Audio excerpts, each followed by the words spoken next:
Good morning, folks. Welcome back to my channel. Hope you guys are doing great. Today we are not really going to do anything. Actually, we will be discussing what are the course of action. Cause right now we are at a juncture where we need some outside help, and getting that is not really possible amid Corona lockdown times. So let me tell you what the problem is actually.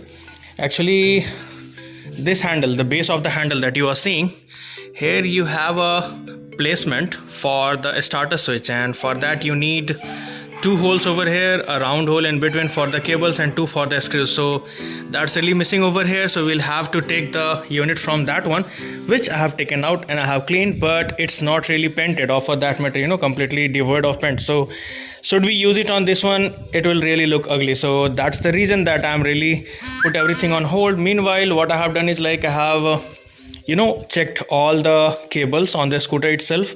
I have started the starter kit, which was really defunct for nearly 5 years or so. Apart from the base of the handle, we have to replace the mudguard also, as the mudguard that we have been using on our scooter is kind of non-original unit, and by that what I mean is it's not really the unit which I had been planning to fit upon the scooter. Nevertheless, I was not really having any other option, and that was the reason that I had to completely depend upon an aftermarket unit which was not really perfect in dimensions and other things. It was, I don't really know, some sort of rip-off of the original one, but not really the perfect.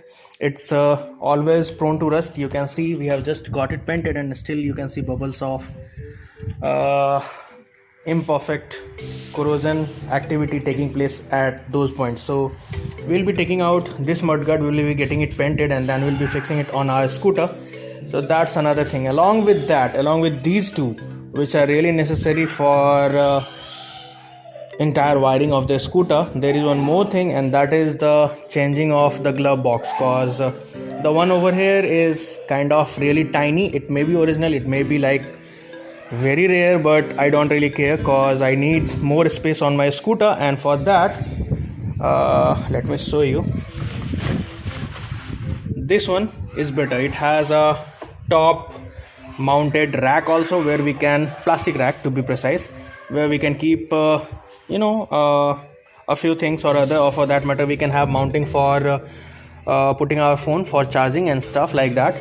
So that's the overall thing that we have to do. So that's the problem, guys. I can't really move out right now to get these things done, and that's the reason that I'm putting it on hold for the moment. So have patience, take care of yourself, stay inside your home itself, don't really venture too much outside. Till the next time, stay tuned, build it, ride it.